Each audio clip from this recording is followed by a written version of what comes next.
Conférence de presse de la société civile environnementale sur la criminalité phonique et sur la saisie en Asie des pointes d'ivoire d'éléphants et écailles de pangolin en provenance de la RDC. Après une saisie aussi importante des produits phoniques trafiqués, la société civile environnementale a organisé une conférence de presse en vue d'élucider les questions relatives au trafic d'éléphants en RDC. Tout a commencé par le mot de bienvenue prononcé par le deuxième vice-président du Conseil économique et social qui a affirmé le soutien aux démarches de la dite société civile environnementale.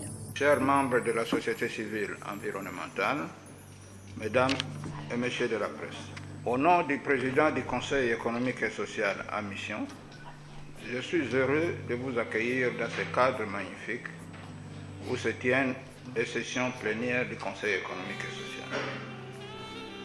Comme vous le savez,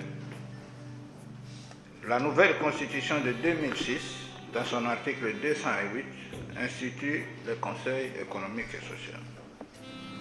Celui-ci est une assemblée consultative dotée de la personnalité juridique qui a mission de donner des avis consultatifs sur les questions économiques et sociales, lui soumises par le président de la République, l'Assemblée nationale, le Sénat et le gouvernement.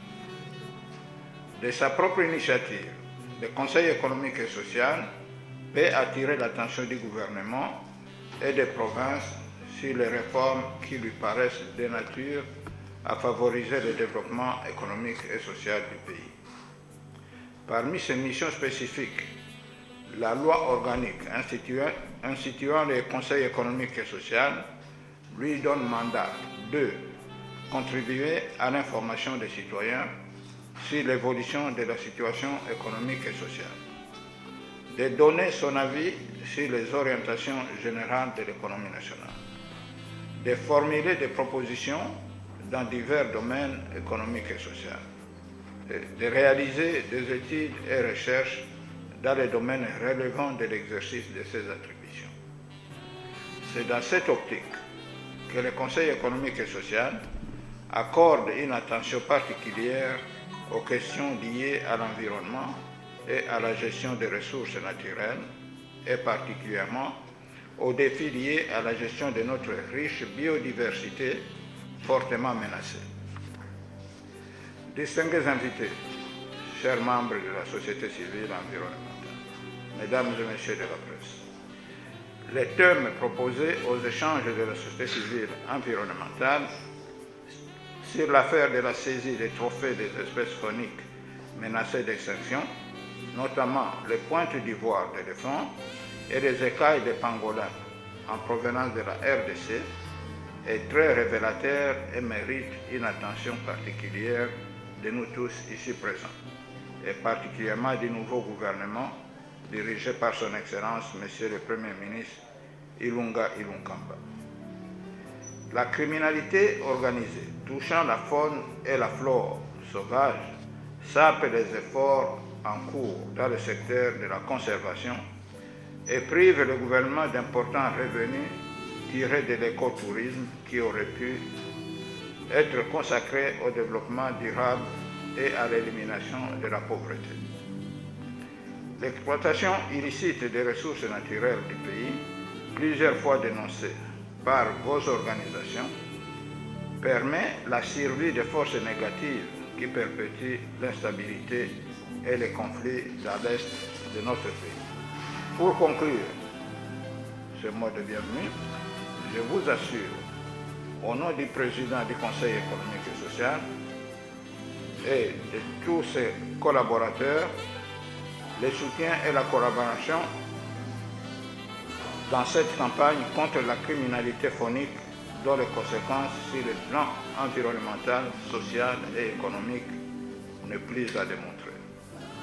Plein succès à votre conférence et je vous remercie. Plusieurs personnalités nationales tout comme internationales ont pris part à cette conférence et ont abordé chacun un aspect essentiel. C'est le cas de René Ngongo, membre du conseil d'administration de l'ONG Océan, qui a pour sa part présenté le contexte international du trafic des pointes d'ivoire. Nous sommes conviés par la société civile environnementale à cet échange sur la criminalité phonique, mais spécialement sur la saisie en Asie des points d'ivoire d'éléphants et des écailles de pangolins en RDC. Le 20 mars de cette année, c'est au Vietnam. Et l'image que je vous ai montrée, c'est cette image qui nous montre 9124 kilos d'ivoire saisis dans un port au Vietnam. Quelques semaines plus tard, toujours au Vietnam, et cette fois dans un autre port, c'est 3446 kilos d'ivoire et 3977 kilos d'ivoire, à peu près 4 tonnes d'écailles de pangolin qui sont saisis. 18 juillet, cette fois c'est à l'aéroport d'Istanbul. Quand c'est à l'aéroport, vous comprenez que ça part par avion. 1217 kilos d'écailles de pangolin. Et là, ce sont les colis qui ont été interceptés. J'imagine qu'il y a plus de double qui sont passés inaperçus à cause de la corruption. Le 21 juillet, cette fois c'est à Singapour, au port. Presque c'est 11 912 kilos d'écailles, presque 12 tonnes d'écailles de pangolins géants que je vous ai montré, et 8 795 kilos d'ivoire, et qui étaient en transit vers le port de Haiphong au Vietnam. Vous verrez qu'il n'y a pas de Chine dans ces chiffres-là, parce que la Chine est en train officiellement de combattre cette criminalité phonique, mais toutes ces cargaisons finissent par atterrir sur le marché chinois. Augustin Boy, par contre, lui, a tracé les faits pénaux de la criminalité phonique, dénoncé et a démontré la contribution de Codelt et Océan. Il y a plusieurs éléments qu'il faut relever là-dedans. D'abord, il faut comprendre qu'au-delà des incriminations, des faux commis en écriture, l'usage du faux, qui sont des infractions punies par le code pénal, il y a également des infractions en matière douanière, parce qu'on a fait déclarer des choses qui ne correspondaient pas justement au contenu de la cargaison. Et troisièmement, il y a des incriminations liées à la biodiversité. Nous avons des lois en matière de conservation de la biodiversité et qui réputent les éléphants et leur défense comme étant des produits protégés et qui sont interdits au niveau du commerce national et du commerce international. La RDC elle-même fait partie d'un certain nombre de conventions, dont la convention CITES, qui a été élaborée justement entre les pays et qui essaye de contrôler le commerce international des espèces de faune et de flore qui sont menacées. Alors, quelles sont les actions que nous avons entreprises lorsque nous avons eu connaissance des faits? La première des choses que nous avons pu faire, c'était d'abord une surprise de voir qu'il y avait une très grande complicité. Ils ne peuvent pas sortir du pays sans qu'il y ait eu effectivement de complicité. Alors nous avons saisi le procureur général près la cour d'appel de Kinshasa-Gombe, mais nous l'avons fait en appui d'une autre plainte dont il était déjà saisi auparavant. Et c'est ce qui nous a permis d'ailleurs à nous d'être au contact avec le dossier. C'est qu'il y a une agence en douane, l'agence Libre Parcours, qui a traité ce dossier des 3 conteneurs et qui a estimé qu'elle a été abusée de sa bonne foi parce qu'on lui a remis un dossier avec un contenu alors que la réalité ne correspondait pas. Pour veiller à la réputation de l'agence, donc la considération de l'agence, elle a estimé qu'il y avait lieu de se prémunir contre des actions futures. Elle a dû saisir le procureur de la République. Mais quand elle a vu qu'il y avait des difficultés à faire avancer le dossier et que nous nous connaissions, nous avons saisi en tant qu'une ONG environnementale, parce qu'on est connu en tant que tel, pour dire voilà ce que nous avons découvert, est-ce que vous ne pouvez pas faire quelque chose pour faire avancer les dossiers au niveau de la justice? Et c'est là que pour une première fois, on sait qu'il y avait toujours des complicités, qu'il y avait toujours des produits qui étaient exportés illégalement, mais nous manquions des éléments de preuve.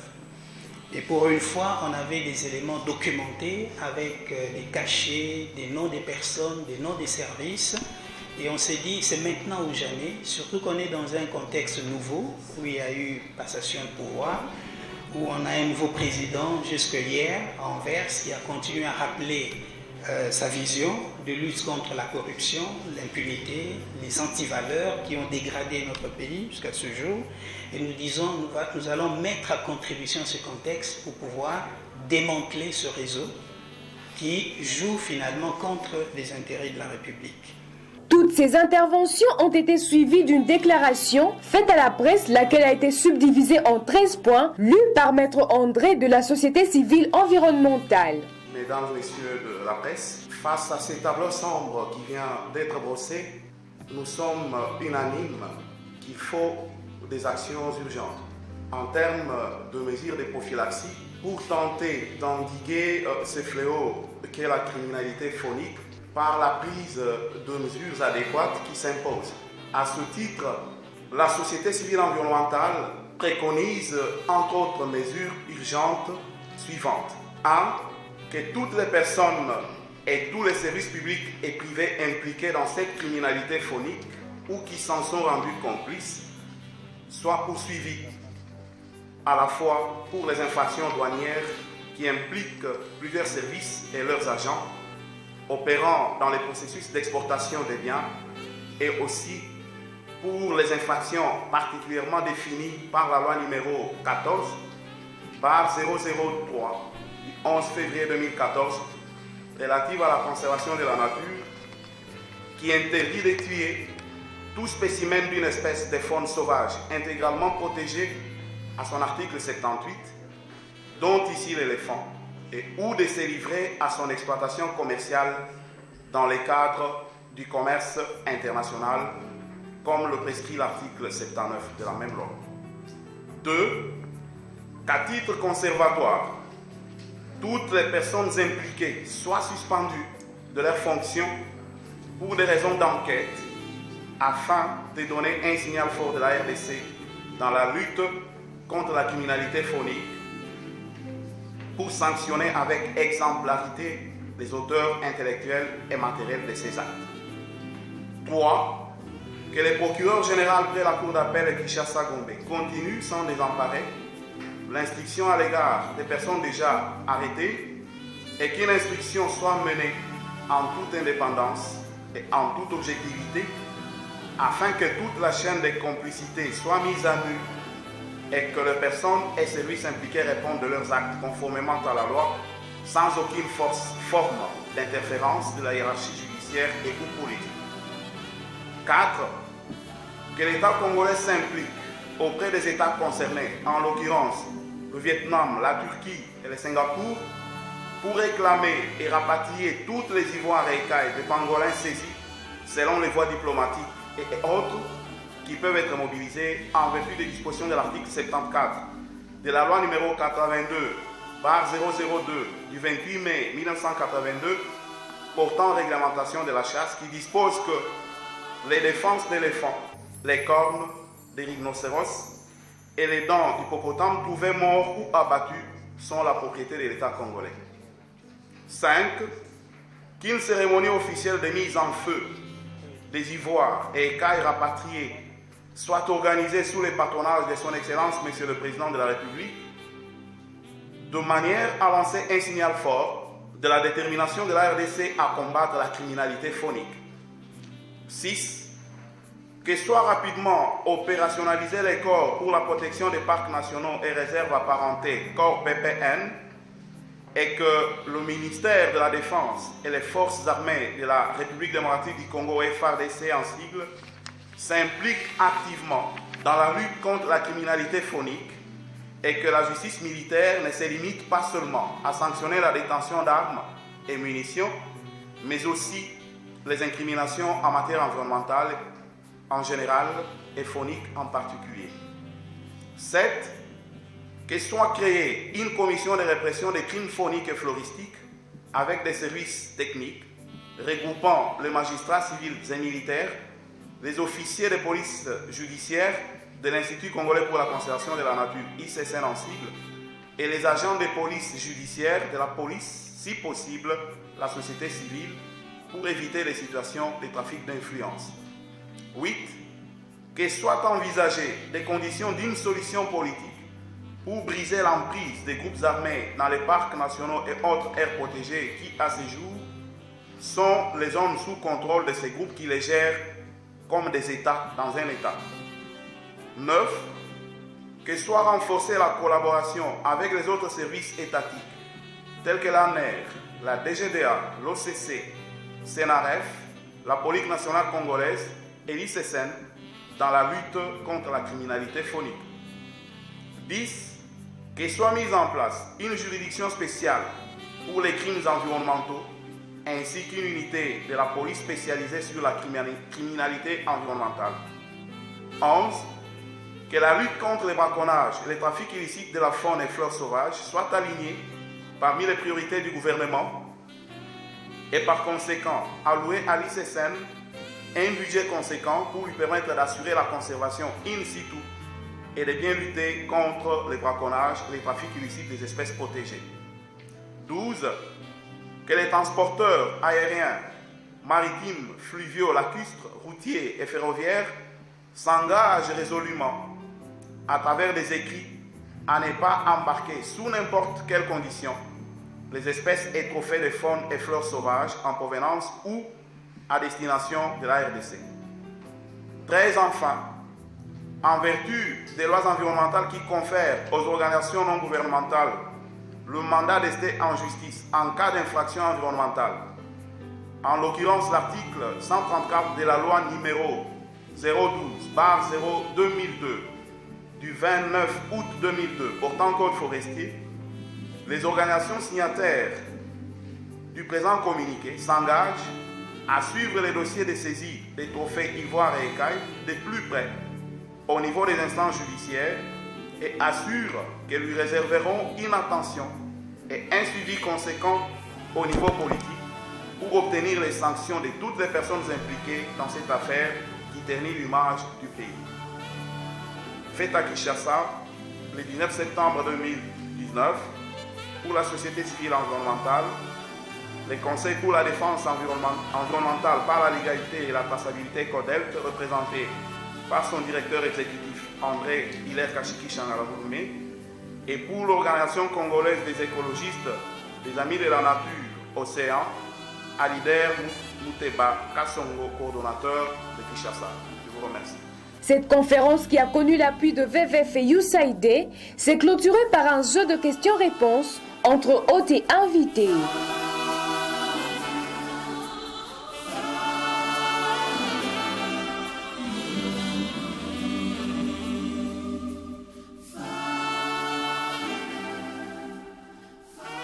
Mobilisons-nous tous et agissons pour mettre fin au massacre des éléphants qui menace la survie de cette espèce emblématique. Disons tous, plus jamais ça. Tel est le maître mot de la conférence lancée par le groupe organisateur, la société civile environnementale.